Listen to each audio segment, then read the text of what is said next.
This is coming as the International Monetary Fund said Nigeria's loose fiscal and monetary policies are creating excess liquidity, making it difficult for the naira to stabilize against the dollar 2 months after it was allowed to trade freely.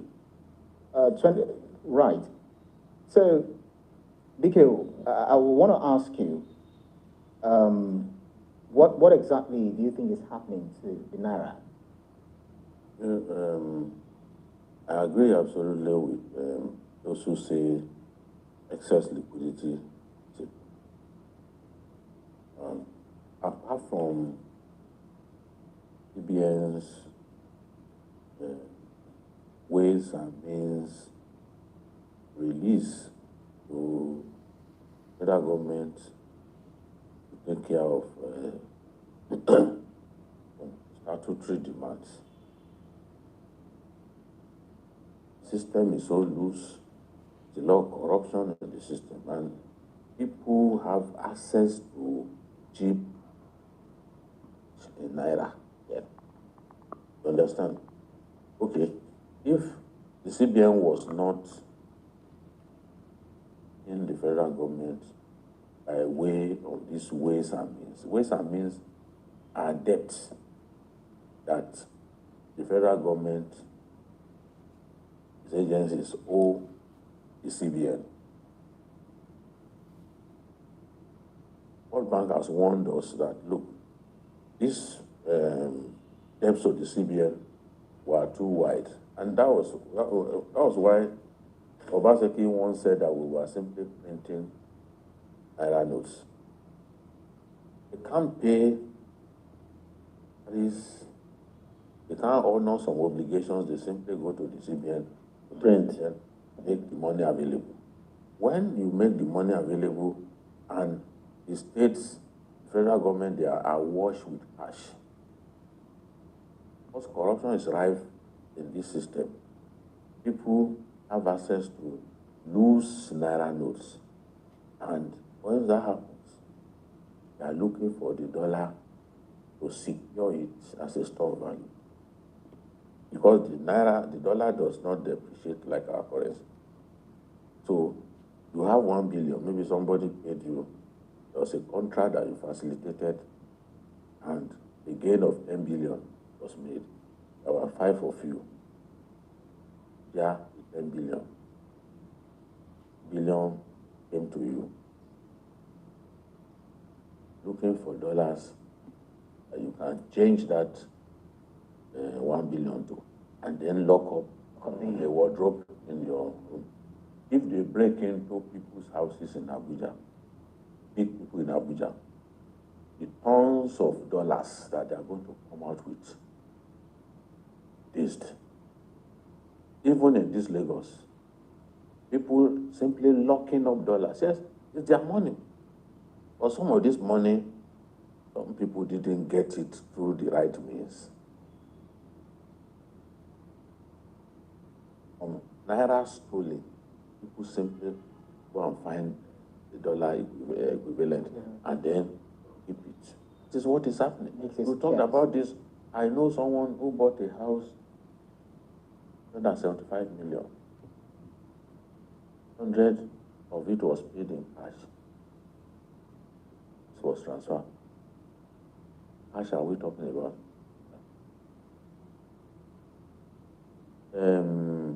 People want to bribe big politicians, they will not bribe them with that. But nobody is interested in carrying tons of cash up and down. The world will be looking at you.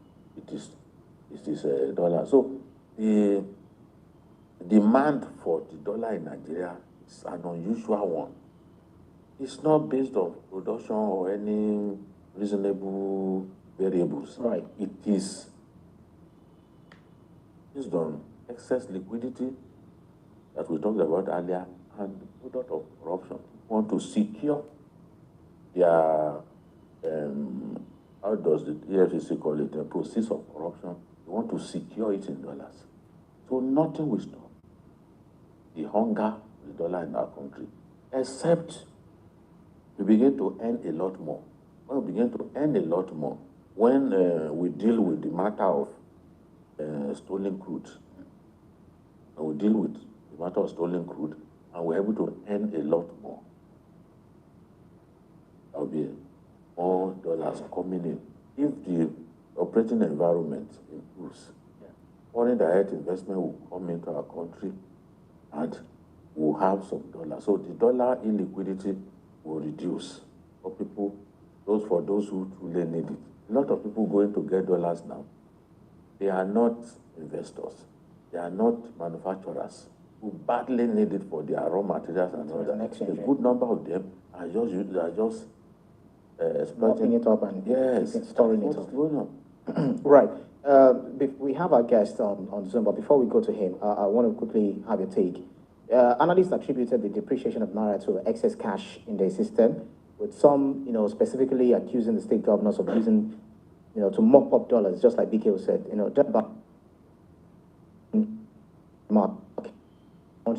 argument is. I had the argument over and over and over and over. I think in the last 7 years, every time, that's what they tell us. CBN, Monetary Policy Committee, they've always said it. And the major instrument they've always used, mopping up, aggressive mopping up, aggressive mopping up, was not work. And if you've been following this argument over the years, it was part of what morphed into the money Naira redesign policy, that they needed to reduce the excess liquidity in our system.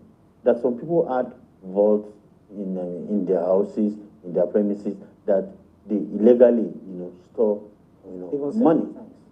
You understand? Yeah. So it has not worked. Well, let's get on the Zoom. We have joining us for more discussion on this is the Chief Executive Officer of the Center for Promotion of Private Enterprises, Moda Yusuf. Thank you so much for joining us, Doctor. Thank you very much. Good afternoon to the handout team. Right. Let's get your thoughts. It looks like there is loss of confidence in the Naira, and some people are bent on taking advantage of this, by working on people's psychology. Do you, kind of share your perspective regarding this? Do you agree that there is so much liquidity in the system by way of Naira notes, and that is fueling an unusual demand for the dollar? I agree. I agree with your position, in particular, BKO. There's evidence of a high level of liquidity in the system. But the liquidity may not even necessarily be cash. It could also be part of the money sitting in the banking system. So the liquidity, of course, is an issue. Then there are also, different kinds of liquidity, just as BKO said.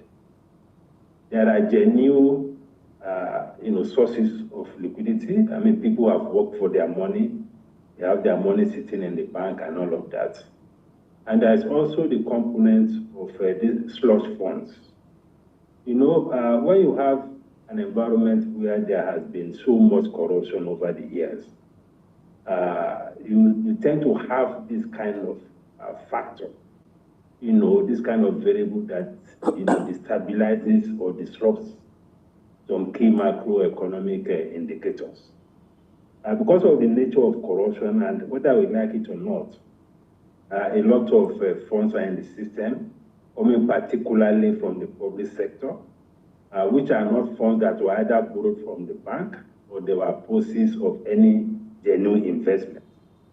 And for such components of money, they could buy the dollar at practically any rate. So because we now have a liberalized market, all of these things are coming out to put a lot of pressure on the foreign exchange market. So the factor of liquidity is real, in my view, both in terms of the cash and in terms of, those who are, who have some money in the bank. Then, of course, there's also the point you made about issues of confidence. When there is an issue with confidence, people tend to rush to buy things. Even if the price is going up, there'll still be this rush. So a lot of speculative components also exist in the foreign exchange market, which is why it is very important as much as possible to ensure that we have stability in the foreign exchange market, particularly in the official window. Of course, it is good to work towards the convergence of rates. But at this time, with the way things are, there's a limit to which you can begin to chase the parallel market rate. You should, as much as possible, ensure stability in the R&E window. And the CBN should continue to support the Naira to the limits that its reserves can accommodate. So once we have stability, yes? Go ahead, land on your thoughts. Once we have stability in the R&E window at least, I think that will give some confidence to the system, and all this anxiety about the Naira will fall tomorrow and all of that, and all those volatility, they are really not good for the economy. And I must also say that we cannot afford to go full-blown into full flotation of the currency, or to allow market forces entirely to determine the rate. No, there has to be ways to manage, the rates so that we don't have that kind of volatility. There's nowhere in the world where you leave your currency entirely to market forces. Of course, the risk we may face is the fact that, yes, we begin to see some divergence between the official window and the parallel market window. But the situation is still fairly manageable, because under the previous dispensation, we had official window of 460, parallel market of over 700, 750 or thereabouts. We had a premium of almost 60%. The global practice for premium between the official window and the parallel, just about 5%. Right now we are going over 10%, going to 13%. So we should still continue to manage that, but we should not be desperate to continue to chase the parallel market at this time. If we stay the course, and just as DKO said, there are other things we can do, both on the supply side to improve supply, and on the demand side to reduce demand. For instance, by the time we begin to refine petroleum products domestically, you can imagine the reduction in pressure that will come to the foreign exchange market. Because right now, the fuel will import, ranging maybe between 1 billion or more per month, dollars per month. That is a lot. It's a lot of pressure. And don't forget, only recently, we also paid $500 million to service our Europe bond. So all of this, and of course, we had pent-up demand coming from the previous dispensation. There are maturing obligations.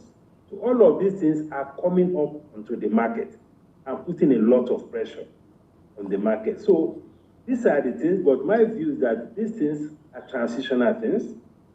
We need to stay the course. We don't have to panic and begin to move away from the current reforms. I think the current reforms should be sustained, whether with the fuel subsidy or with the foreign exchange.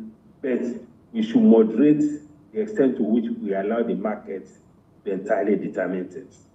Because in economics, there's what we call market failure. And what that means is that from time to time, government needs to intervene in the market to ensure that we don't have too much of volatility. Is that to say that you are seeing it differently from what the International Monetary Fund said about the economic policy or policies which is too loose to support the nation's currency? No, there is no evidence to say that the economic policy is loose. If you look at the data, even the ways and means, for the past 1 month or so, or even past 2 months, the ways and means has reduced significantly. Because right now, there's what we call fiscal consolidation. With what is happening now, government revenue is improving. So the need for recourse to ways and means is also reducing. Even at the last FAC meeting, not all the revenues were distributed, partly because of this risk to excess liquidity. Just about 60% or so was distributed among three tiers of government. So I think the key issue are some of these factors: pent-up demand, speculation, speculative activities, and issue of confidence. I mean, look at the recent release of information on CBN financial statements. Enough to also trigger even a confidence problem. But when you begin to look at it and begin to look at the results, that is enough to put on panic. Okay. And in any system, particularly financial system. Let's talk about the exposure, the huge exposure to JP Morgan. Was this really about, and who could have admitted that humongous exposure?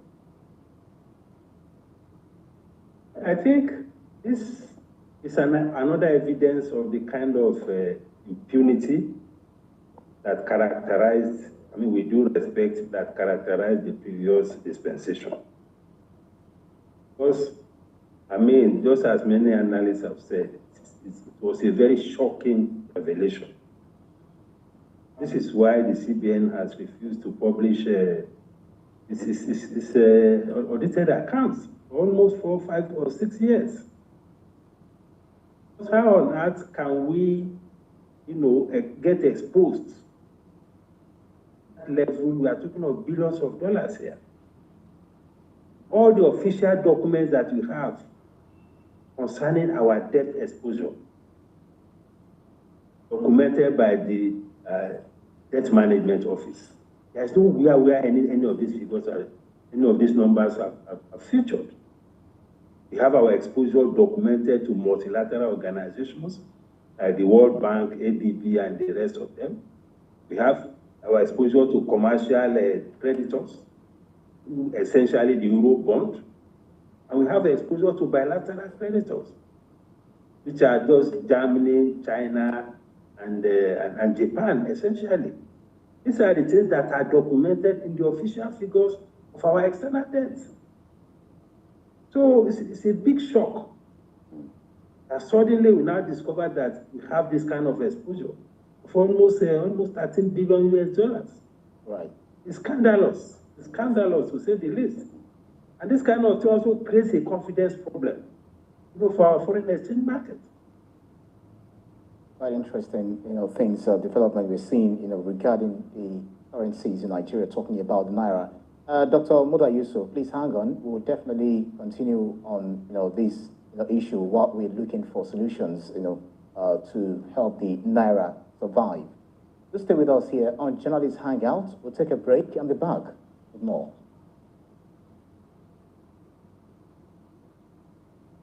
The TVC News at 7 and the TVC News at 10 are not like any other news broadcast. It's the big news hour, the hour for the big breaking stories. We've got some of the best reporters on the field, Taking you through as it happens. it's fast-paced, hard-hitting, With investigations that matter. bringing in news that affects your life.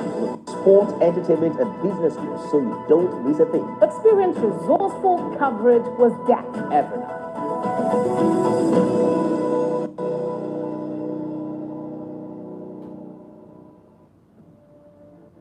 Politics is defined as getting what, where, when, and how. But in the mix, many things come to play to shape the political fortune of any country. Honorable Minister, From the political actors to the electorate, campaign to voting, from debates to policy decisions, big events happen to engage us in constant conversation. That's what we're looking for. Not some people who are talking about ethnicity. No. Who's on your mind? Don't worry. Join me every day on Politics Tonight, where we dissect issues that shape our political destiny. Politics Tonight, weekday on TVC News. There is always more to a story than the scribbled line. The part of a story that is not told casts a shadow. It's like the part of an object that is not reached by light. On TVC News, I'm able to explore the many angles there are to a story, talking to stakeholders, asking the difficult questions, and digging for facts. I believe the viewers are able to make a better decision if they're well informed and understand not just a part, but the complete story. TVC News, first with breaking news. news.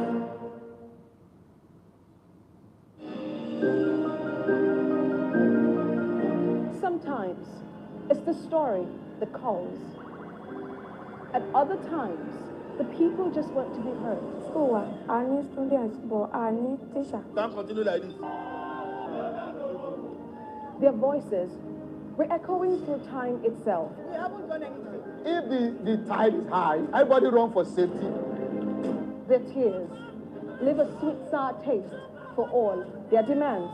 A familiar call beckoning for change. In our world, no one expects a disaster to happen. But when it does, we'll be there to x-ray all sides, from the east to the west, north and south. Community Forum will examine the oddities and challenges to economic development, as well as issues yearning for government intervention. Watch fresh episodes of Community Forum on Sundays by 9:30 p.m. only on TVC News.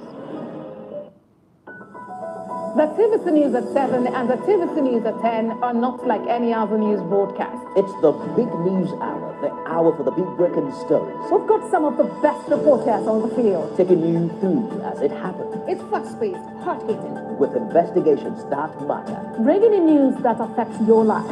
with sport, entertainment, and business news, so you don't miss a thing. Experience resourceful coverage with depth. Every night.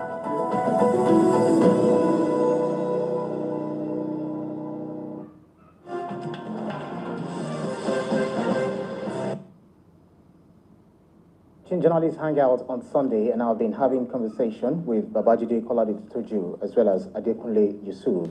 Before we went on the break, we were talking about what the IMF said as regards the excess liquidity, which they claim weakens the naira further at parallel markets to 950 to dollar. You know, the IMF warning Nigeria's economic policies is too loose to support the nation's currency. But then the Chief Executive Officer of the Center for Promotion of Private Enterprises, Muda Yusuf, says disagrees, saying otherwise. So we continue with you. Thank you so much for hanging on and helping us to understand what is, the ailment around the naira. Because you want to say something. These are difficult times, Doctor, and many people are already even saying that they regret voting for the government because of the pains that they are going through. And the IMF and to some extent the World Bank are not convinced that political pressures will not force the government to backtrack on some of these policies. How do you stand on this? Do you see the government reversing some of these policies in response to political pressures and anger on the streets?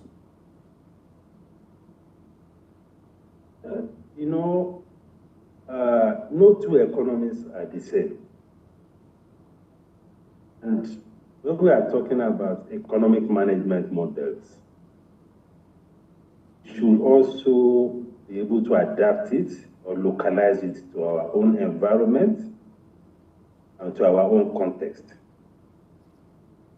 Some of these environments that the IMF and this World Bank decide or stay in or operate from, the variables that we are contending with in this environment, they don't exist there. Not sure that they have so much issue of corruption as we have. I'm not sure that they have so much issue of slush funds in the system as we have. Of course, over the last few years, we have had a highly dysfunctional foreign exchange policy environment, which has led to a situation where we have huge pent-up demands, huge maturing obligations. One example is that of the airlines. All of this will naturally exert a short-term pressure on the market. These are some peculiarities that we are dealing with. because you also need to worry about the social and political context. You cannot dismiss it. Because, I mean, you have to remain in power. You have to carry the people along. You have to also be sensitive to the social context of economic policy. So you cannot dismiss that. This is why I feel that, yes, we have this model, but we should also define limits of this market economy. We should define the limits. Because if you leave it entirely to this market forces and all, we'll be having this volatility almost every week. We cannot manage an economy that way. We have to manage it in a way that will reflect our own reality. The same thing with the fuel subsidy thing. So the impact of fuel price on the citizens, on businesses, on SMEs, on welfare, on transportation.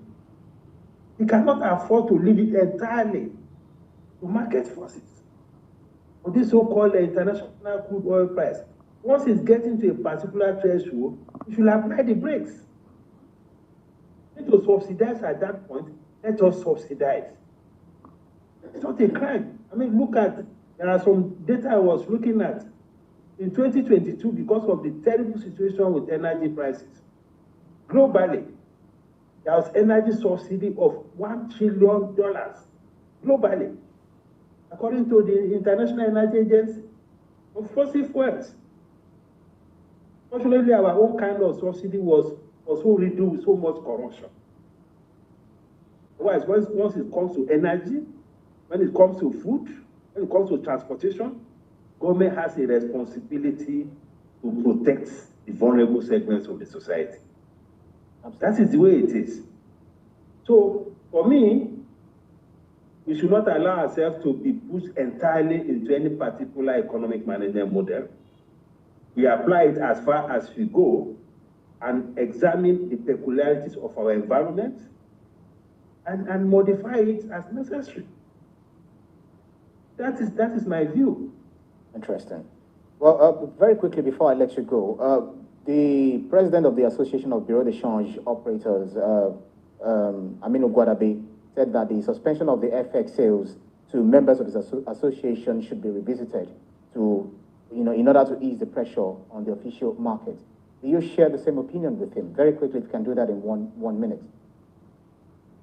I share the same opinion, but not handing over CBN Forex to Bureau de Change. No. I don't think that is not obtainable now. She should not even be encouraged. What I will say is that they should also have a window through which they can also accept Bureau de Change, all this retail, diaspora remittance, and a lot of them like that comes in small amounts. You can define the threshold, let them be able to access it and sell it to people who require $200, $1,000, $2,000. They should be able to operate at the retail level, just as you have in the banking system. Right. You have the big banks, you have the commercial banks, you have the microfinance banks. The same thing should apply to the BDCs. They should be able to operate freely at the retail level, the foreign exchange market. Right. But not that we hand over a CBN foreign exchange to them. No. And I don't think that's what they are asking for. Chief Executive Officer of the Center for Promotion of Private Enterprises, Dr. Muda Yusuf. Thank you so much always for your keenness of insight on this. Thank you. Thank you very much. So move on to change tack to the issues happening, especially within the ECOWAS region. The predicament caused by the coup in the Niger Republic is far from being resolved. The African Union has pledged support to the ECOWAS Community of West African States, that's ECOWAS. The union's chairman, Musa Faki Mohammed, said he stands behind the ECOWAS response to the coup in Niger. This came after the military junta threatened to kill ousted President Mohamed Bazoum should there be any military intervention from ECOWAS. I'll start with you, Adekunle Yusuf. Well, the threat to kill the ousted the deposed President Mohamed Bazoum, and the military junta seems not to be ready to back down. In support of former or sitting or ousted or suspended president, there's no basis. Even if he has committed any crime, he passed through the courts. So, but we know military coup. There's nothing like that is off the table, and that is why we always describe military rule as an aberration. It's not something any society should have. Unfortunately, here in West Africa, it's on the ascendancy, and that's very sad. Now, when you look at the whole thing from all sides so far, have we done the right thing? So several actors, several, stakeholders, several interests and all that. And you'll be wondering, is it not this Niger Republic? Is it not this Niger Republic? But that is life for you. So something you think is not important because of certain issues, it just gives. When you say, is this not the Niger Republic? It's pregnant. Can you give birth to that thought? No, the Niger Republic is like part of Nigeria. Of course, it's a separate country. It has never been a problem for Nigeria. It has never. If you go back to our history, it has always been a strategic country to the interest of Nigeria. And all of a sudden, they've helped us in several occasions. We have been of good use to them too, as a country. But all of a sudden, we now seem like two brothers fighting. And we realize it's not Nigeria and Niger. It's supposed to be, ECOWAS and Niger. But look at, framings, sometimes they do a lot to color, the narratives, and that is part of what is happening. So I think it will be a forward thing for the Niger authorities to kill the man because there is no need for that. That will solve no problem. I believe that will solve no problem. In all of this dialogue engagement, the ECOWAS too failed, by talking, no. This is a crisis. It's the internal crisis. We can solve it through dialogue, not always planting, use of force, then later it is not the first time coup has happened in Nigeria, in Niger, in other places in Africa. And how have we handled some of these things? Right. So the best way, diplomatic dialogue. It can be handled, right. Abike, I'm not sure whether you agree with Adekunle Yusuf, because the regional bloc said that all efforts to dialogue with the Niger junta have been rejected by the coup leaders themselves. What do you make of this, and do you think the junta is deliberately closing all available windows for conversations, dialogue? You see, what particularly makes ECOWAS leaders angry is the disrespect that the junta's leaders have demonstrated to ECOWAS leaders. You have deposed the president who won 56% of the votes in this country. They are saying members of his family, members of the administration that he led, them with respect. Don't just lock everybody up the way you've done. Some people who had nothing to do with the way the government was run, you just locked everybody up. And they are saying, no. Release his family members. Don't. Why would you lock up his family members and all that? And they are not even ready. A government wants to agree to dialogue. You see some concessions being made. Not seeing any concession at all.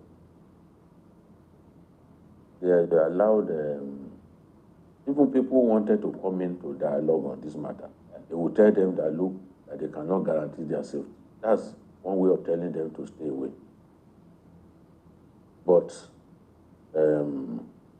the leader of the Nigerian sect, Khalifa, was allowed to come in and had a discussion with them. These guys have made up their mind. Made up their minds that, look, if Mali, military ruler, Guinea, and have it, Burkina Faso, have it, why not Niger? If even Sudan, why not Niger? So they... All in ECOWAS. Yes. You know, CR that is outside the ECOWAS that has been left by military rule since 2020. Between 2020 and now, we've had 7 military coups. Even the man in charge who was killed, his son took over and promised a swift transition to civilian rule. The boy is not talking about civilian rule anymore. You mean in charge? Yes. He promised a swift transition. This is the promise they make.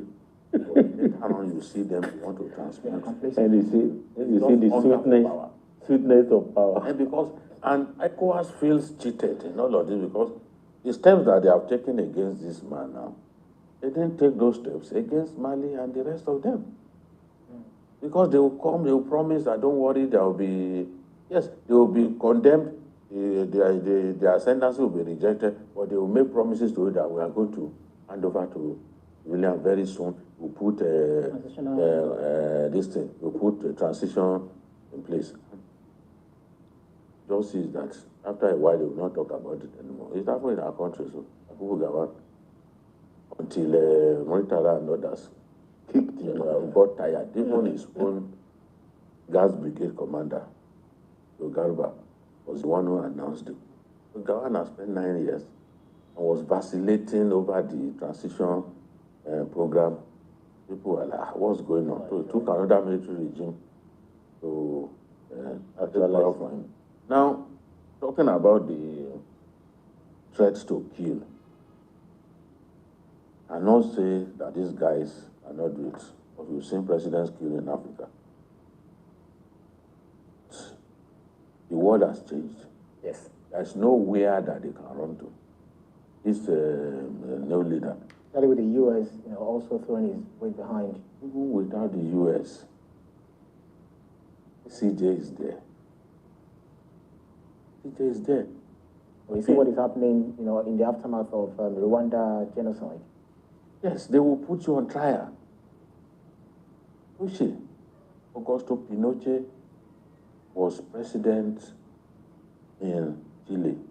He first came in. He came in as a military ruler. 1973.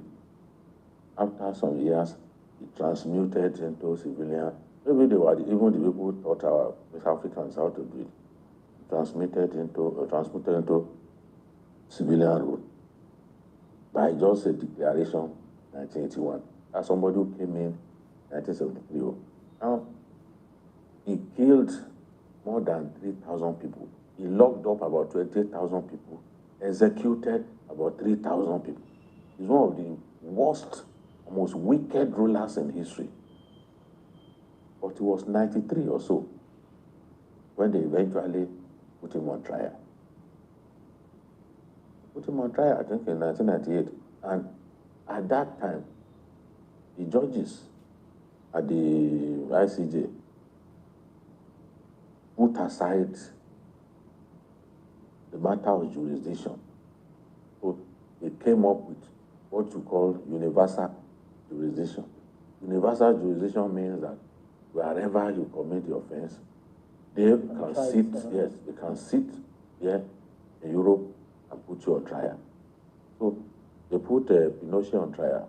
Unfortunately, he died before, they locked him up. Unfortunately, he died before he was even convicted. But that's to send a message that there's nowhere. He was detained as an old man. He was detained for over a year. They arrested him in London. You can't go anywhere. These brigands in Niger, You know, he was Commander Gas Brigade because the president wanted to remove him after 12 years. That's why he got angry and decided to chase the president away. And you know, the president belongs to minority tribe. The country is divided. When people, when people say, oh, people are happy. I've asked that in Nigeria, you can get people to gather and jubilate and pledge support for you now. You can do it. You see people do it here. It doesn't mean that the coup is popular. No. Nobody won 56% of the vote. You just sent him packing like that. I think that ECOWAS will not resort to war, but they will try their best to strangulate these people using sanctions. It is a country heavily dependent on others. This is landlocked. I believe that even Nigeria, and we did that in the past, we should have been able to exercise some control over here. I still believe that it will not get to a war. But if they kill this man, there's nowhere, they need to be told, because they are behaving like illiterates, there's nowhere they can run to. Interpol, they will get them, they will arrest them, and they will be put on trial. They should, the president of Cote d'Ivoire, did they not put him on trial? There's nowhere, the world has changed. Well, Adekunle, the sanctions, several sanctions have actually, been thrown at Niger. But for instance, looking at the implications, do you feel the border sanctions, for instance, would not only affect Niger, but also Nigerian communities? Because it looks like the poorest of the poor will be the one to feel this. The border sanctions affect Nigeria more than it does affect, Niger. Yeah. There's no doubt about that. When you travel, the north, Niger borders, Sokoto, Tampa, all these places. And I've been there many times. They don't see people in Niger and people in Sokoto, for example, as different people. They see themselves as like one family. Yeah, they're contiguous. And I've attended many programs. The state government here in Sokoto, we invite his brother. It will be so they do this and they walk in and out freely. Our economy is bigger than their own, but they are like an appendage. Yes. No, I told you that when I was in Bodo, in Otumanda, we are bringing our naira to come and change. Was that for example, you enter Madam Fodio University Teaching Hospital now, you won't believe it, that the bulk of the patients there are even from Niger, that patronize that big, massive hospital. There are many other things now. So we are like woven together. Any sanctions we want to do, we need to make use of our brain. We need to think deep. That we want to hurt these people, are we not hurting ourselves more? You understand my point? What has happened is unfortunate.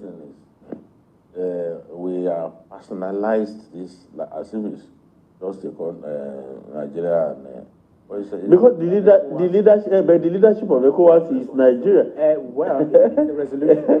And I think that you also said it. I know. You said something about framing. The media seems to have been framing that it's President Tinubu taking this decision. That is understandable.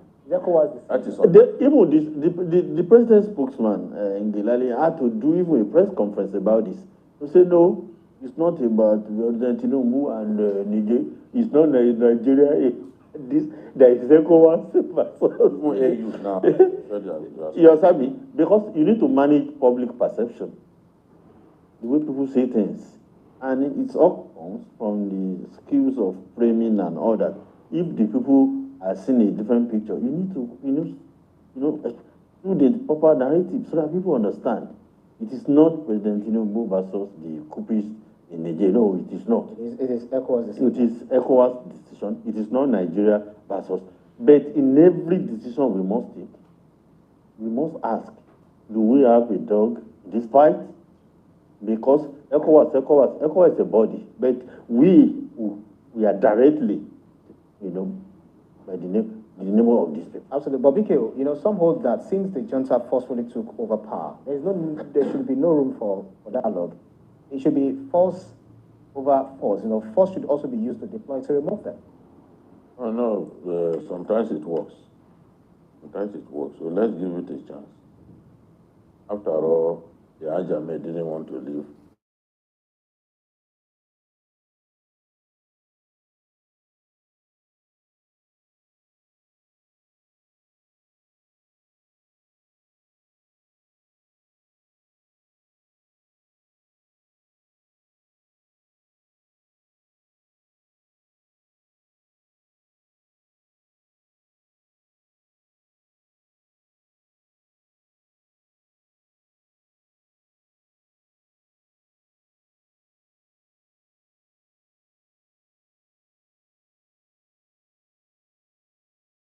Support for the government. In fact, this man who just took over in Niger served in Gambia. He was even leader of the... He served in Gambia. So sometimes you just ask what's going on. But of course, because they wanted to remove him, after 12 years as a gas brigade commander, he still didn't want to leave. That's why he took power. So for me, let's still give dialogue a chance. Sometimes people make all kinds of threats. If you look at some of the threats that Saddam made during the first Gulf War, you won't believe that he will then begging when they caught him inside the sewage pit where he was hiding. You won't believe that he would be begging them that they should let him talk to Bush. He said the mother of all wars, a blood will flow, the sweet American blood. At the end of the day, America didn't go to that war alone. America got even neighbors of Iraq involved. Syria was there, Kuwait. The only thing the Arab world said was, don't bring Israel in. Israel's matter is an emotive matter in the Middle East. Don't bring Israel in. We will join this war, but if Israel steps in, then we will withdraw. Right. And that was why when Israel was being bombed, Saddam was deliberately sending Scud missiles into Israel to provoke Israel to get involved in the war. America supplied them with Patriot missiles and put 3 diplomats to give Israel close marking. Please, if you enter this war, the war is finished. Our Arab friends withdraw, and we need them. Because at that time, Syria was very strong. Syria provided up to 50,000 troops. So at that time, nobody saw it. Even France, that usually does not want to get involved with any war that America is fighting. France contributed no less than 11,000 troops. The only thing they didn't agree to was put them under control of American forces. So I believe that diplomacy can still carry the day. And I will implore, just as the president said that they are going to prioritize dialogue, let them continue to prioritize dialogue. And see what comes out. It's unfortunate, these people, I know a governor here whose grandparents are from Niger. Yes. Governor. These ancestors, one of these Northwest governors. Are from there. Some of them have business. It's more like... not be happy to see war. Yeah. And those who are not sitting idly by, they are talking to Council of Ulamas and other people to prevail. The president, don't go to war. They have businesses over there. They don't, they know what it means. Right, very quickly, I want you, because we have just, we need to move to the very last issue. Nigerian Defense Headquarters have also shown calls for coup in Nigeria.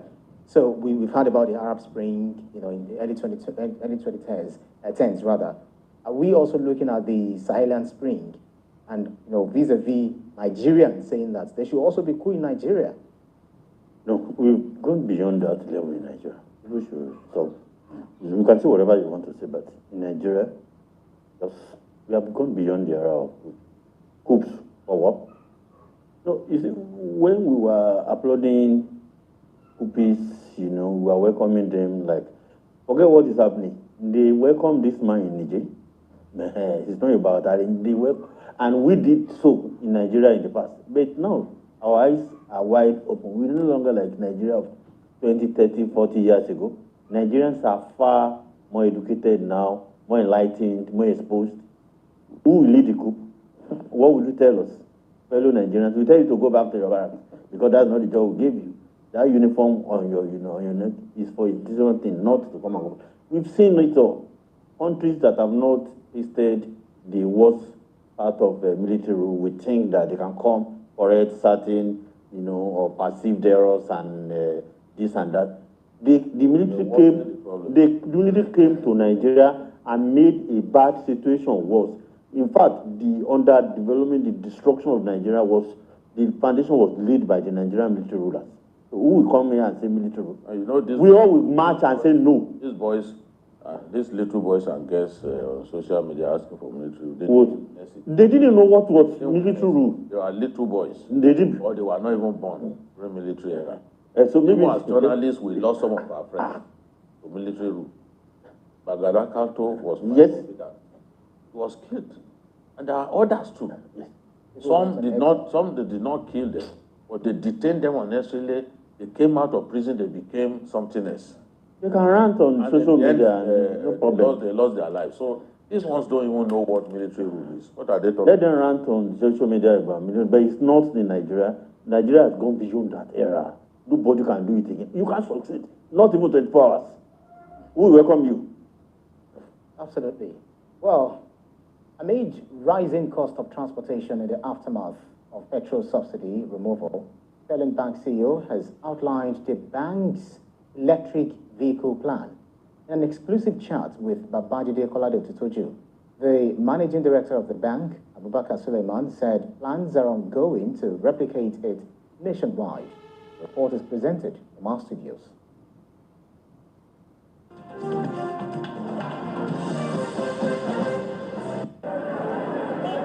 For more than 50 years, successive governments in Nigeria ran the country's petroleum industry with millions of dollars channeled into exportation of crude oil, refining, importation of refined petroleum, and subsidy. One of such heavily subsidized products is the premium motor spirit, popularly known as petrol. It is used in most homes in the country to power generating sets, as well as vehicles, tricycles, motorcycles, and other combustion mobile engines.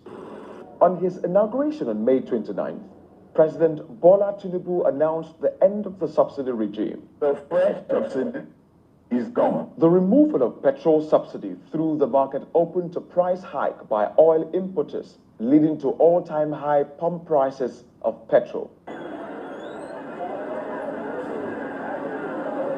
Today, Nigerians buy petrol at between 568 or 615 naira per litre. The high cost of petrol, which has affected prices of items and transportation, prompted some companies like Sterling Bank to think outside the box. In certain economies, there are actually subsidies for people who manufacture and sell electric vehicles. In Nigeria, the duties to import is low, but we are not at the point where the EV market has any obvious advantage besides the lower duties. So we could see a bit more government support to enable the kickoff. So just like the internal combustion engine, we'll be importing quite a lot.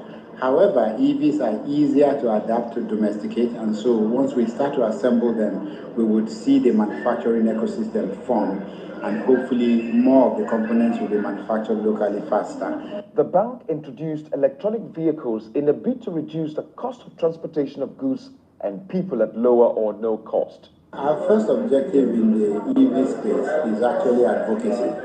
We realize that to get people to transform or to transit from a certain way of doing things, you have to create the awareness. You have to also support government through advocacy to ensure that they have the right policies in place. And then, of course, you have to create the right infrastructure, because EV requires a different type of infrastructure from the internal combustion engine. The bank's managing director, Abubakar Suleiman, spoke about efforts of the bank to promote the use of electric vehicles in Nigeria.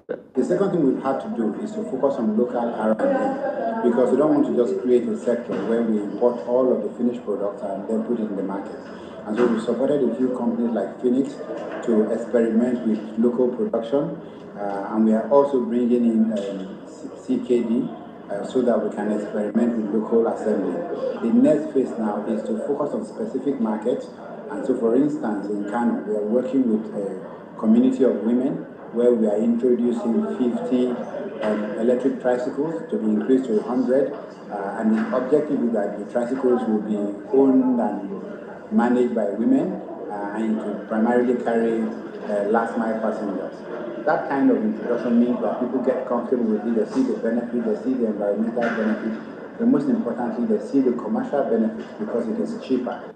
Suleiman highlights the benefits of electric cars. But most importantly, people need to have a change of attitude. People need to see the benefit of an electric vehicle in their lives, and they also need to trust it. So we need to help build that trust. The way you can build trust is to introduce this vehicle into the market, let people own them, let people travel in them, let them see that they are actually a better way of transporting both goods and people, and then you can then have the market. Electric vehicles are environmentally friendly as they emit zero carbon and are cheaper to maintain. At the end game is the most abundant source of energy in Nigeria today is solar. It is abundant, it is free, and it is convenient. So we need to be able to capture the energy from the sun, store it in batteries, and use the battery for mobility. This will, at the end of the day, be cheaper, and it is also healthier for our people. Meanwhile, other countries like China and United States are now involved in sales of electric vehicles as the market is expected to grow at a fast pace as the world moves away from dependence on fossil fuels. For a country like Nigeria struggling to become economically strong and globally competitive, adopting electric vehicles is the way to go.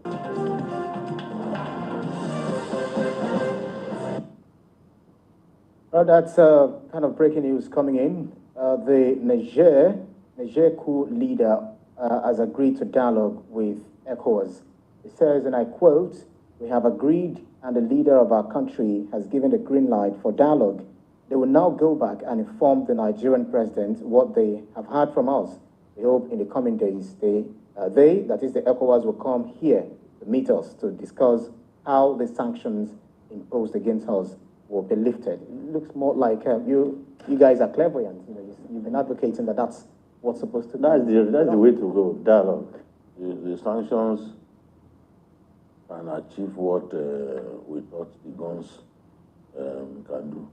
Sanctions, because it's a country, as I said earlier, heavily dependent on Nigeria. It's a landlocked country.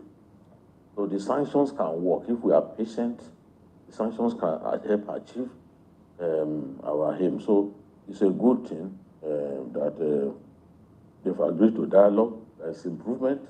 Before now, they didn't even want people to come in. Absolutely. So it's a good piece of news on a Sunday like this. Right. So let's get into the very last report that we took. You know, I'll talk about the we've been talking about ensuring that we have clean energy, we have the climate effect, the global warming, etc. How to move away from it. There's this much talked about CNG as well, but now what we had, in the interview that you did is the electric vehicle. We've heard about Tesla, etc. But how do you think that is feasible in this country? So we just have to start from somewhere. I asked the MD which is more expensive, but he's convinced that everything put together, an electric vehicle is cheaper than gasoline-fired engines. And cleaner.